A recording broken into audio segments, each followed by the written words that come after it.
Hello friends, welcome back to my channel friends. ಇವತ್ತು ನಾವು ರವಾ ಪೂರಿ ಮಾಡೋಣ. ರವಾ ಪೂರಿ ಜೊತೆಗೆ ಒಂದು ಇನ್ಸ್ಟೆಂಟ್ ಚಟ್ನಿ ಮಾಡೋಣ ಹುರ್ಗಡ್ಲೆಯಲ್ಲಿ.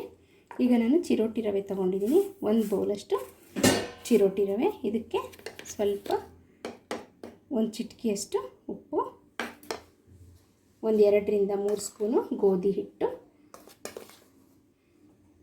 ಏಕೆಂದರೆ ಬೈಂಡಿಂಗಿಗೆ ಬರೀ ಚಿರೋಟಿ ರವೆನೇ ಅಷ್ಟು ಚೆನ್ನಾಗಾಗಲ್ಲ ಅದಕ್ಕೆ.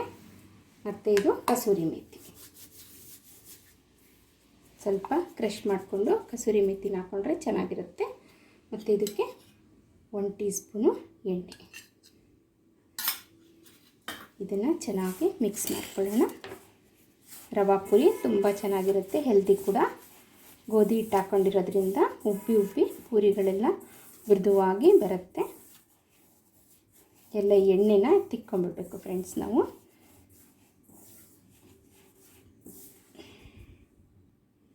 ಈಗ ಸ್ವಲ್ಪ ನೀರು ಹಾಕ್ಕೊಂಡು ಈ ಪೂರಿ ಹಿಟ್ಟನ್ನ ಕಲಿಸ್ಕೊಳ್ಳೋಣ. ಇದನ್ನು ಸ್ವಲ್ಪ ಮೃದುವಾಗಿ ಕಲಿಸ್ಕೋಬೇಕು. ರವೆ ನೀರು ಎಳ್ಕೊಳ್ಳುತ್ತಲ್ವ, ಆವಾಗ ಮತ್ತೆ ತುಂಬ ಗಟ್ಟಿಯಾಗಿಬಿಡುತ್ತೆ. ಸ್ವಲ್ಪ ತೆಳ್ಳಗೆ ಕಲಿಸ್ಕೊಳ್ಳಿ. ಒಂದು 1/4 ಗಂಟೆ ಎತ್ತಿಟ್ರೆ ಅಷ್ಟೊತ್ತಿಗೆ ಪೂರಿ ಹಿಟ್ಟಿನ ಅದಕ್ಕೆ ಬಂದಿರುತ್ತೆ. ಓಕೆ ಫ್ರೆಂಡ್ಸ್, ಇದು ನೋಡಿ ಈ ಥರ ಮೃದುವಾಗಿ ಕಲಿಸ್ಕೊಂಡಿದ್ದೀನಿ ನಾನು. 1/4 ಗಂಟೆ ಬಿಟ್ಟರೆ ಚೆನ್ನಾಗಾಗುತ್ತೆ. ಪೂರಿ ರವೆ ಎಲ್ಲ ನೀರನ್ನ ಹೀರ್ಕೊಳ್ಳುತ್ತೆ. ಇದಕ್ಕೆ 1 ಸ್ಪೂನು ಎಣ್ಣೆ ಹಾಕೋಣ. ಚೆನ್ನಾಗಿ ನಾದ್ಬಿಟ್ಟು ಎತ್ತಿಟ್ಕೊಳ್ಳೋಣ.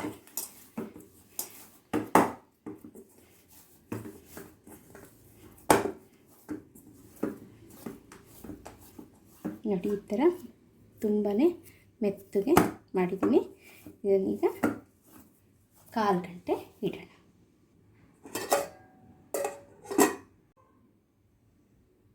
ಫ್ರೆಂಡ್ಸ್, ಈಗ ನಾವು ಒಂದು ಚಟ್ನಿ ಮಾಡ್ಕೊಳ್ಳೋಣ. ಇದು ಹುರ್ಗಡ್ಲೆ ತೊಗೊಂಡಿದ್ದೀನಿ.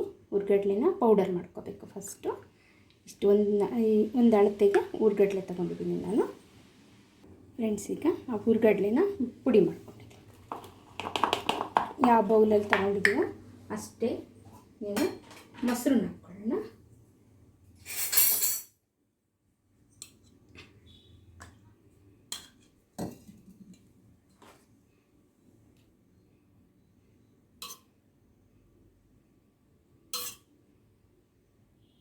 ಮೊಸರನ್ನ ಹಾಕ್ಕೊಂಡು ಬೀಟ್ ಮಾಡ್ಕೋಬೇಕು. ಇದನ್ನು ಚೆನ್ನಾಗಿ ಕಲಿಸ್ಕೊಳ್ಳೋಣ. ಇದಕ್ಕೆ ಒಂದು ಸ್ವಲ್ಪ ರುಚಿಗೆ ಇದಿಷ್ಟಕ್ಕೆ, ಆಮೇಲೆ ಮತ್ತೆ ಚಟ್ನಿ ಮಾಡುವಾಗ ಉಪ್ಪು ಹಾಕ್ಕೊಳ್ಳೋಣಂತೆ. ಇದಿಷ್ಟಕ್ಕೆ ಸ್ವಲ್ಪ ಉಪ್ಪು ಮತ್ತು ಯಾವ ಬೌಲಲ್ಲಿ ತೊಗೊಂಡಿದ್ರೋ ಅದೇ ಅಳತೆಯ ನೀರು. ಇದನ್ನು ಚೆನ್ನಾಗಿ ಮಿಕ್ಸ್ ಮಾಡ್ಕೊಳ್ಳೋಣ. ಸ್ವಲ್ಪನೂ ಲಂಪ್ಸ್ ಇಲ್ಲದೆ ಇರೋಂಗೆ ಮಿಕ್ಸ್ ಮಾಡಿ ಇಡೋಣ ಫ್ರೆಂಡ್ಸ್. ಇದಕ್ಕೆ ಸ್ವಲ್ಪ ಅರಿಶಿನ ಹಾಕ್ಕೊಳ್ಳೋಣ.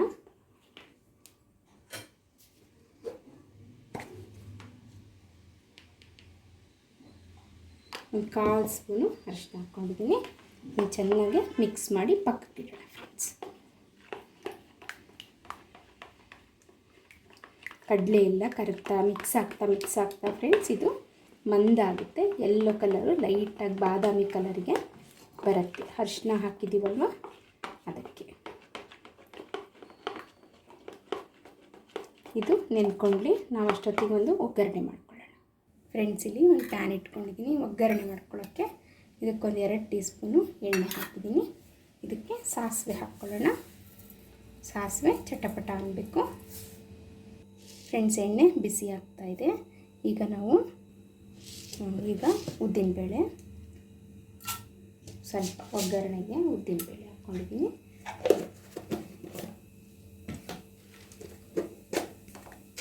ಮೀಡಿಯಮ್ ಫ್ಲೇಮಲ್ಲಿ ಮಾಡೋಣ. ಕಡಲೆಬೇಳೆ,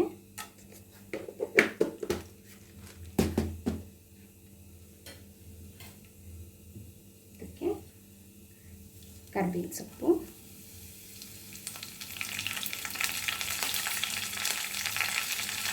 ಹಸಿಮೆಣಸಿನ್ಕಾಯಿ. ಇದಕ್ಕೊಂದು ಸ್ವಲ್ಪ ಜಾಸ್ತಿ ಹಸಿಮೆಣಸಿನ್ಕಾಯಿ ಹಾಕ್ಕೋಬೇಕು ಫ್ರೆಂಡ್ಸ್. ತುಂಬ ಖಾರವಾಗಿರೋದನ್ನ ಹಾಕ್ಕೊಂಡಿದ್ದೀನಿ ನಾನು. ಇದು ಚಟ್ನಿ ಖಾರವಾಗಿರಬೇಕು.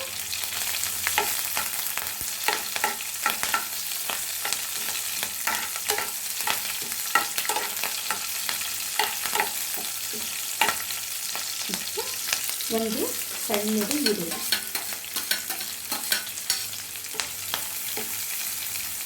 ಸ್ವಲ್ಪ ಇದು ಚೆನ್ನಾಗಿ ಬೇಯಬೇಕು.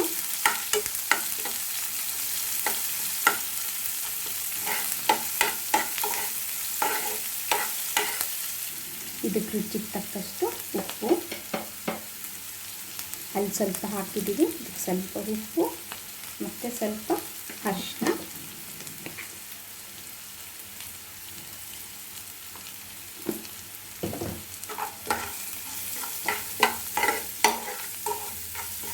ಫ್ರೆಂಡ್ಸ್ ನಾವು ಈ ಬೌಲಲ್ಲಿ ಕಲಿಸ್ಕೊಂಡಿದ್ವಲ್ಲ, ಇದಕ್ಕೆ 1 ಸ್ಪೂನಷ್ಟು ಕಲ್ ಸಕ್ಕರೆ ಪೌಡರ್ ಹಾಕ್ತಾಯಿದ್ದೀನಿ. ನೀವು ಬೇಕಾದರೆ ಸಕ್ಕರೆ ಹಾಕ್ಕೊಳ್ಳಿ, ಕಲ್ ಸಕ್ಕರೆ ಅವೈಲೇಬಲ್ ಇಲ್ಲ ಅಂದರೆ. ಇದು ಚಟ್ನಿ ಗದಗ ಕಡೆ ಫೇಮಸ್ ಇದೆ, ಇದಕ್ಕೆ ಸ್ವೀಟ್ ಹಾಕ್ತಾರೆ. ನೀವು 2-3 ಸ್ಪೂನು ಹಾಕ್ಕೋಬೋದು, ಖಾರ ಮತ್ತು ಸ್ವೀಟು ಇರುತ್ತೆ. ಇದನ್ನು ಚೆನ್ನಾಗಿ ಪುಡಿ ಮಾಡಿರೋದ್ರಿಂದ ಕರಗಿರುತ್ತೆ. ಈಗ ಇದನ್ನು ಆಫ್ ಮಾಡಿದ್ದೀನಿ ನಾನು. ಆಫ್ ಮಾಡಿದ ನಾವು ಈ ಚಟ್ನಿ ಮಿಕ್ಸ್ ಮಾಡ್ಕೊಂಡಿದ್ವಲ್ಲ ಇದನ್ನು ಹಾಕ್ಬಿಡ್ಬೇಕು. ಆಫ್ ಮಾಡಿಬಿಡ್ಬೇಕು, ಬಿಸಿ ಮಾಡಬಾರ್ದು. ಹುರ್ಗಡ್ಲೆ ಮತ್ತು ಮೊಸರು ಇದನ್ನು ಚೆನ್ನಾಗಿ ಆ ಹೀಟಲ್ಲೇ ಇದು ಫ್ರೈ ಆಗುತ್ತೆ. ಸ್ವಲ್ಪ ಗೂರಾಡಿದ್ರೆ ಆಯಿತು, ಚಟ್ನಿ ರೆಡಿ. ಫ್ಲೇಮ್ನ ಆಫ್ ಮಾಡ್ಕೊಂಡ್ಬಿಡ್ಬೇಕು ಫ್ರೆಂಡ್ಸ್. ಮೊಸರು ಮತ್ತು ಕಡಲೆನ ಬಿಸಿ ಮಾಡಬಾರ್ದು, ಈ ಬಿಸಿಯಲ್ಲೇ ಅದು ಒಂದು ಸ್ವಲ್ಪ ಬಿಸಿಗೆ ಇದು ಚಟ್ನಿ ರೆಡಿ ಆಗುತ್ತೆ. ನಿಮಗೆ ಬೇಕು ಅನಿಸಿದ್ರೆ ಇವಾಗಲೇ ಸ್ವಲ್ಪ ನೀರು ಹಾಕ್ಕೋಬೋದು. ಒಂದು ಕಡಲೆ ಅಳತೆಗೆ ಒಂದೇ ನೀರು, ಒಂದು ಮೊಸರು ಹಾಕಿದ್ದೀನಿ ನಾನು, ಅಷ್ಟು ಸಾಕಾಗುತ್ತೆ. ನಿಮಗೆ ಬೇಕು ಅನಿಸಿದ್ರೆ ಹಾಕ್ಕೊಳ್ಳಿ. ಓಕೆ ಫ್ರೆಂಡ್ಸ್, ಈಗ ಪೂರಿನ ಹಿಟ್ಟು ಕಲಸಿದ್ವಿ ಅಲ್ಲ, ಅದನ್ನು ಲಟ್ಟಿಸ್ಕೊಳ್ಳೋಣ. ಇದನ್ನು ಸೈಡಿಗೆ ಇಡೋಣ. ಚಟ್ನಿ ರೆಡಿ ಆಯಿತು. ಉಪ್ಪನ್ನು ನೋಡಿಕೊಂಡು ಉಪ್ಪು ಬೇಕಾದರೆ ಹಾಕ್ಕೊಳ್ಳೋದು ಫ್ರೆಂಡ್ಸ್. ನೋಡಿ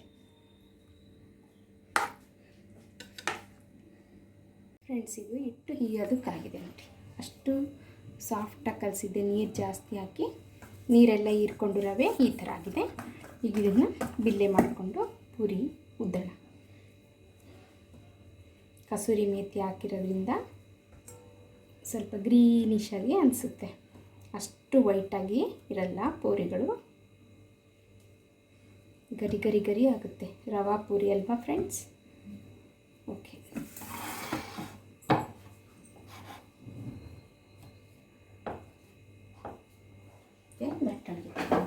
ಲಟ್ಟಿಸ್ಕೊಳ್ಳಿ. ನಿಮಗೆ ಯಾವ ಶೇಪಿಗೆ ಬೇಕೋ ಆ ಶೇಪಿಗೆ ಲಟ್ಟಿಸ್ಕೊಳ್ಳಿ.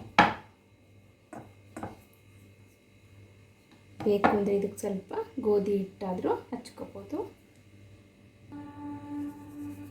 ಸ್ವಲ್ಪ ಡಸ್ಟ್ ಮಾಡ್ಕೊಳ್ಳಿ, ಜಾಸ್ತಿ ಹಾಕ್ಕೊಂಡ್ರೆ ಎಣ್ಣೆಲೆಲ್ಲ ಅದೇ ಕಾಣುತ್ತೆ.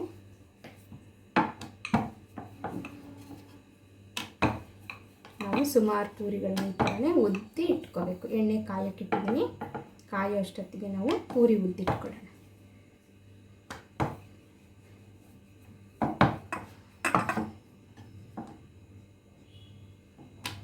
ಅತಿಯಾದ ಇಟ್ಟು ಹಚ್ಕೋಬೇಡಿ ಫ್ರೆಂಡ್ಸ್, ಎಣ್ಣೆ ಎಲ್ಲ ಹಾಳಾಗುತ್ತೆ.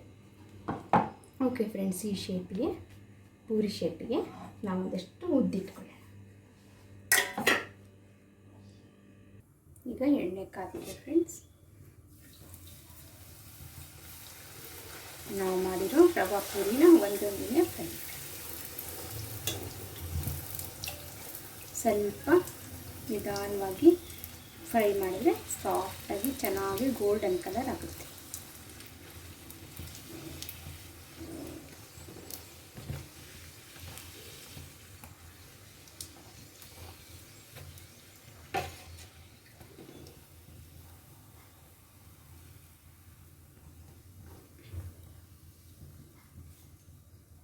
ನೋಡಿ, ಇಷ್ಟ ಆದಮೇಲೆ ತೆಗಿಬೇಕು. ತೀರಾ ಗರಿ ಗರಿ ಆದರೆ ನಮಗೆ ತಿನ್ನೋಕ್ಕೆ ಚೆನ್ನಾಗಾಗಲ್ಲ, ತುಂಬ ಕ್ರಿಸ್ಪಿ ಆದರೂ ಚೆನ್ನಾಗಿರಲ್ಲ.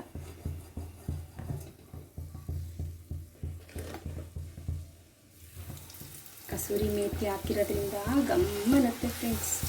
ಪೂರಿ ಕರಿತಾ ಮೆಂತ್ಯ ಸ್ಮೆಲ್ ಬರುತ್ತೆ, ಒಳ್ಳೆ ಸುವಾಸನೆ.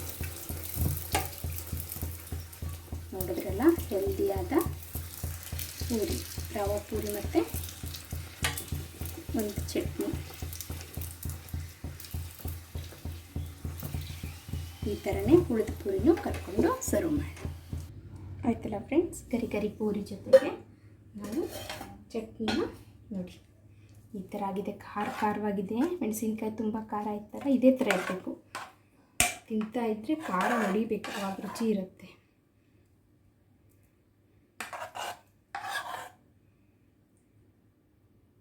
ಎಸ್ ಫ್ರೆಂಡ್ಸ್, ಪೂರಿ ಮತ್ತು ಇದು ಹುರ್ಗಡ್ಲೆಯ ಇನ್ಸ್ಟೆಂಟ್ ಚಟ್ನಿ ನೀವು ಮಾಡಿ ಎಂಜಾಯ್ ಮಾಡಿ. ಓಕೆ ಫ್ರೆಂಡ್ಸ್, ಲೈಕ್ ಮಾಡಿ, ಶೇರ್ ಮಾಡಿ. ನನ್ನ ಚಾನಲ್ನ ಯಾರೆಲ್ಲ ನ್ಯೂ ಕಮರ್ಸ್ ಇದ್ದೀರಾ ಅವರು ಸಬ್ಸ್ಕ್ರೈಬ್ ಮಾಡೋದನ್ನ ಮರಿಬೇಡಿ. ಈ ಥರ ಯೂನಿಕ್ ರೆಸಿಪೀಸ್ ಜೊತೆ ಮತ್ತೆ ಭೇಟಿಯಾಗೋಣ. Tata bye bye. ಲೈಕ್ ಮಾಡಿ, ಶೇರ್ ಮಾಡಿ, ಸಬ್ಸ್ಕ್ರೈಬ್ ಮಾಡಿ. Thank you.